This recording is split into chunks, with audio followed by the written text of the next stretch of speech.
Hello everyone, Crash here, this is RTA Motorsports. I just want to start by saying thank you so much for joining in and subscribing to the channel. It's been a fun ride. It's only going to get crazier this year. We got a lot of new content coming in, a lot of new coverage. We got some new tools here that we're going to be using, so definitely stay tuned. But today what we're going to review finally is the Fanatec SQ V1.5 shifter. Here we go, it's going to be an awesome one. Welcome to RTA Motorsports.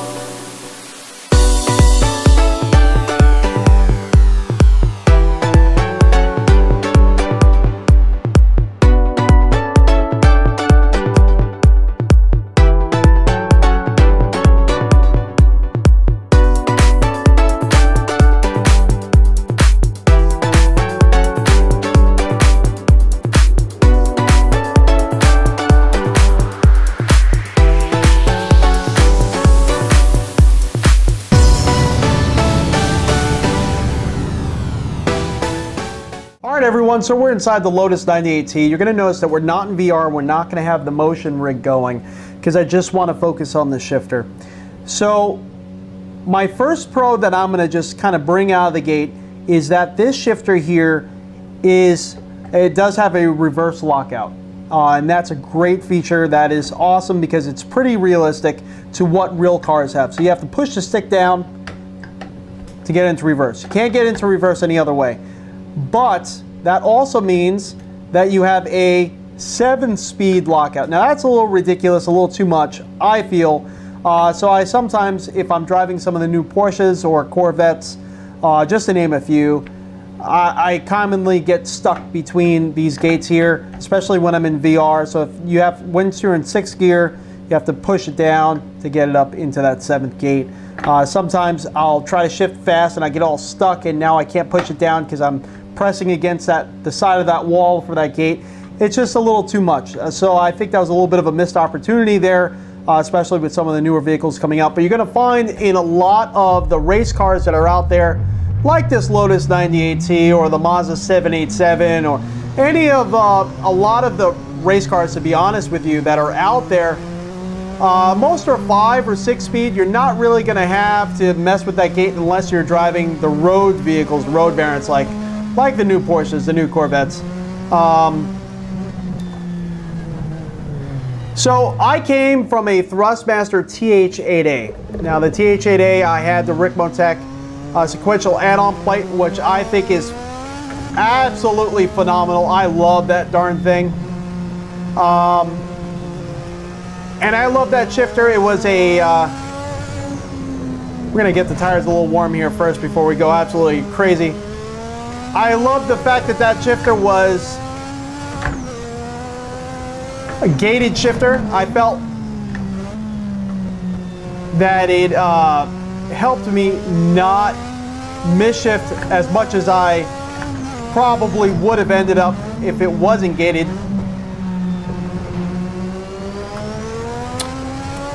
But I felt that was a decent shifter, a very good shifter to start off with.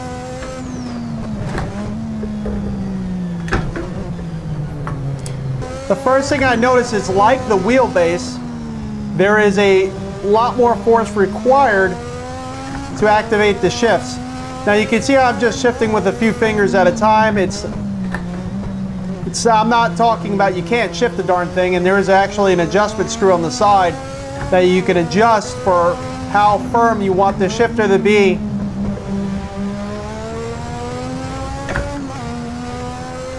But I normally like as firm of a shifter as I could get.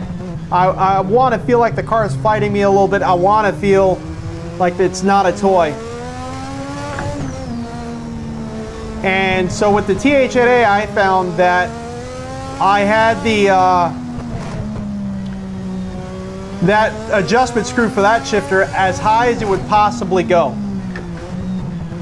And with this one here, I find that I'm pretty much a little bit on the lower end, 1/4 of the way.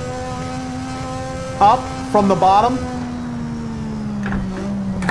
which surprised the heck out of me. And just like the TH8A, you could adjust this shifter to a point that the shifter is not even usable. You could adjust that that tension so high that you can't even shift the darn thing.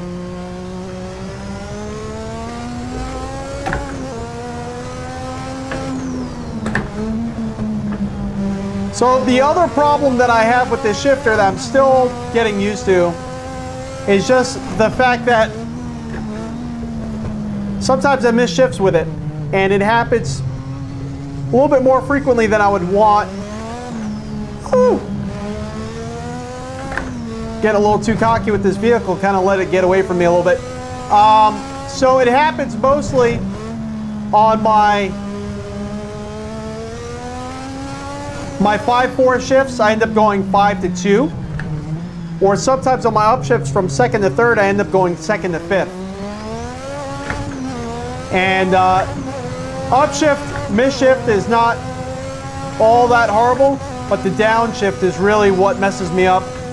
And as you can see, we just did one right there inadvertently. But yeah, it happens, and it is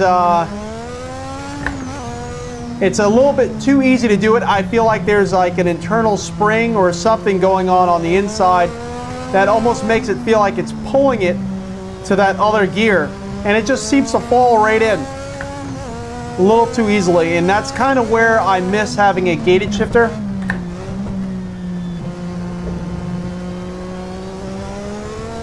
But that's pretty much where my my longing, not even longing, where me missing my TH8A ends completely. I like the fact that this has a switch that you can go from sequential to H pattern mode. I absolutely despised having to remove those 4 screws every single time I was going to go from a sequential shift car to an H pattern car, and I found that a lot of the times I didn't drive a sequential car with the sequential stick as I should. I ended up just using paddles because I just didn't want to deal with having to remove those 4 screws every single time. But overall, I do got to say, in H pattern mode, this shifter is not bad. Not bad at all. I do like the feeling behind it. You get the clunk clunk every time you shift. Feels like there's something going on in there. Alright everyone, so we're inside the P45 at the Nordschleife, and this car here is a sequential shift car. You can see that there's that shifter in the bottom right there. And so in order to change this to sequential mode, this is one of my favorite things of this shifter design here.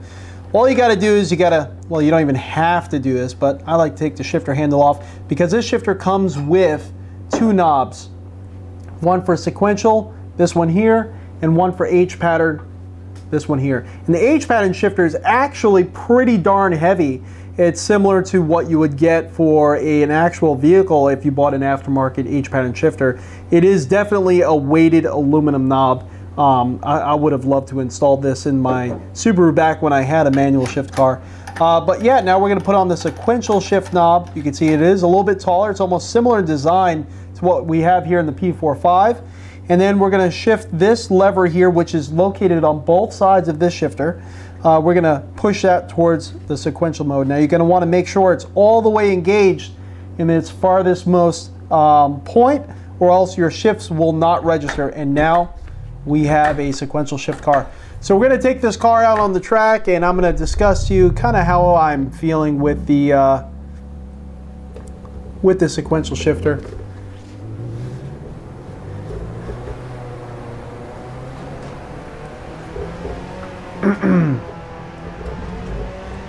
So I think honestly, in sequential mode, this is where this shifter shines. This is what this shifter is all about. It's called the Fanatec SQ for a reason.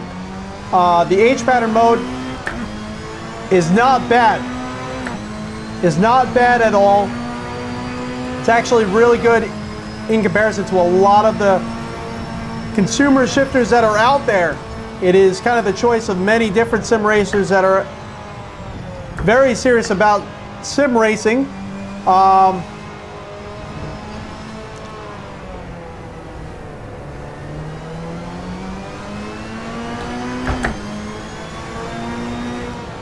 But this sequential shifter at this point here, this is hard to beat. This is hard to beat. You actually get kind of that snapback action that you want. It clicks when it comes back. You don't feel like you're just resisting a spring.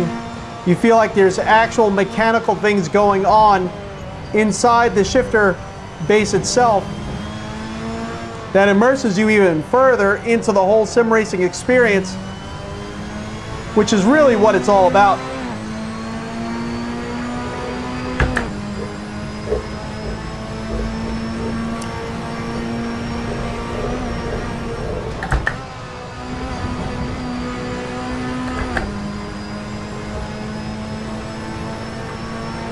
I use this shifter much like this in this setting here. I try not to use the paddles unless the car calls for it. But in the rallycross and iRacing or dirt rally, this shifter was a godsend, because having to use the TH8A and take those 4 screws out anytime I felt like, you know what, let's jump into some dirt rally, actually prevented me sometimes from playing dirt rally, because I just didn't feel like, or I didn't have my Allen key around and my Allen wrench, and you know, it's almost sometimes too much of a hassle.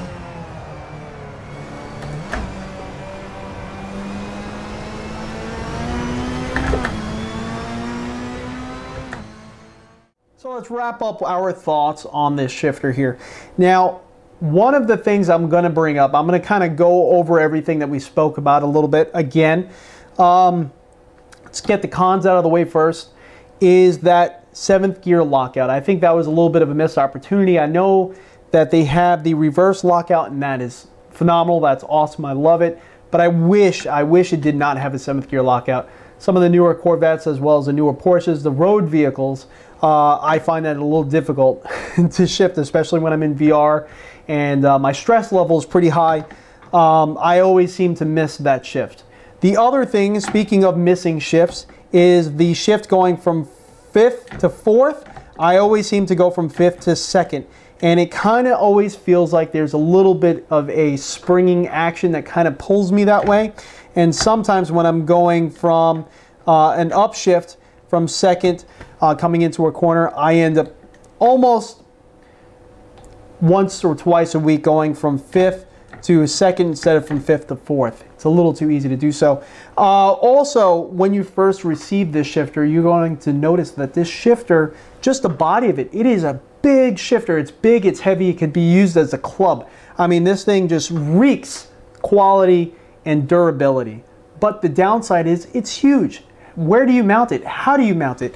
So you're really going to have to figure out your rig and make sure that your rig can not only support the actual force required to shift the darn thing, but also the weight of it. It is a very, very heavy shifter. It's on a whole nother level from the TH8A and the you know, the Logitech G29, G27 shifter. Those two shifters from Logitech are pretty much toys. The TH8A is a good, durable step up from that.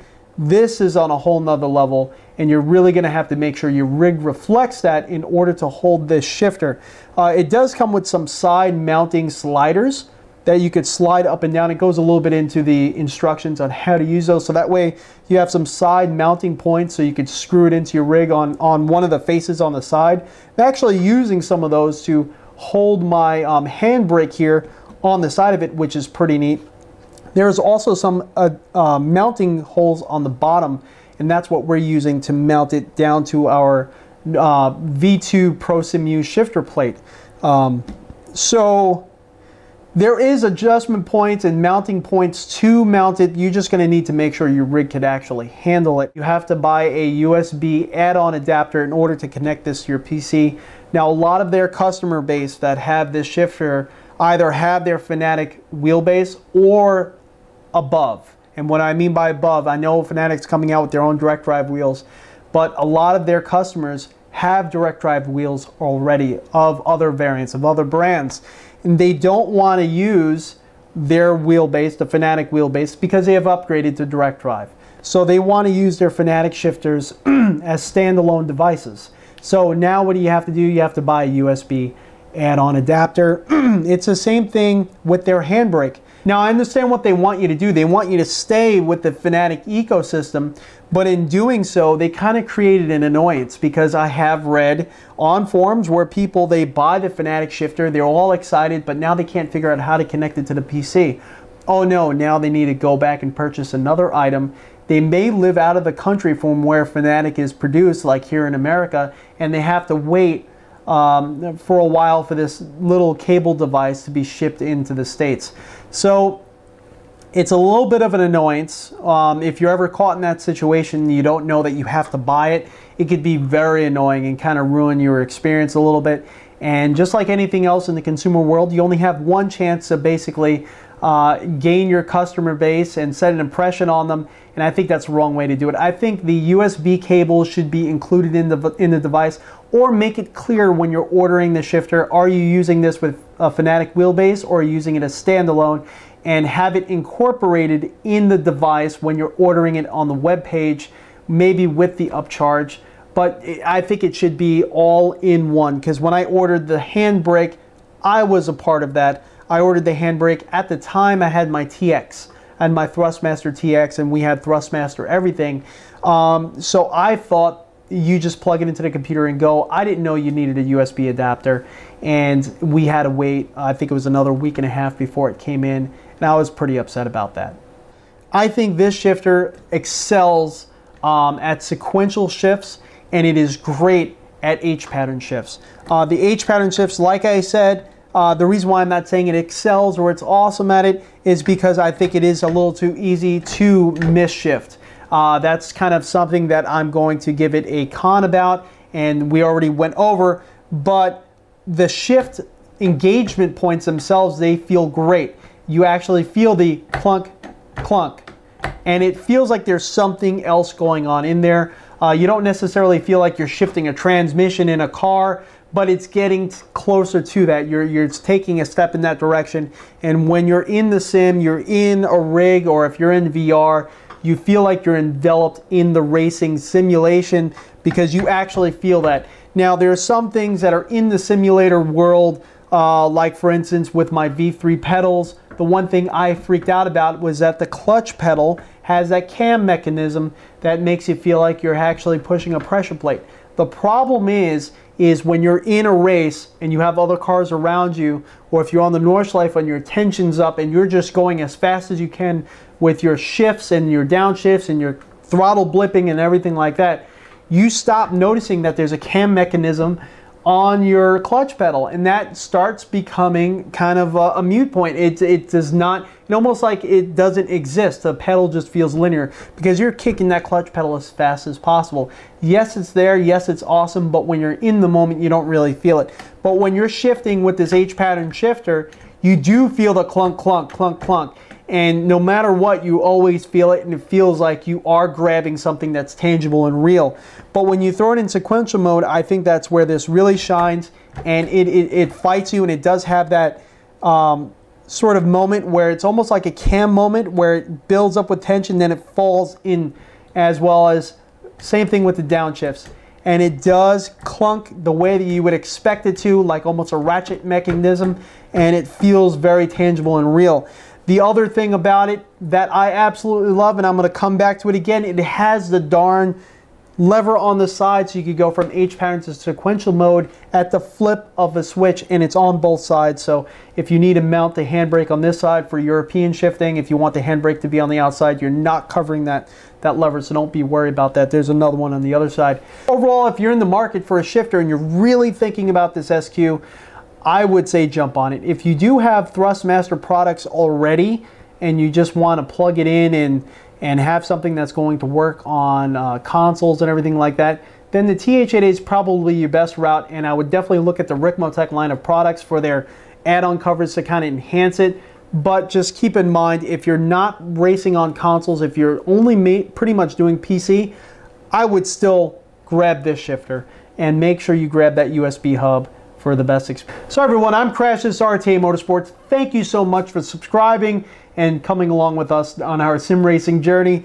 I'll definitely see you all next time. We got more reviews coming in. We have more products coming in. So it's going to be an exciting year, this one here. And again, if you have any questions or comments, leave them in the comment box below. I'll try my best to answer them in a timely fashion. So have a great day. See you all next time.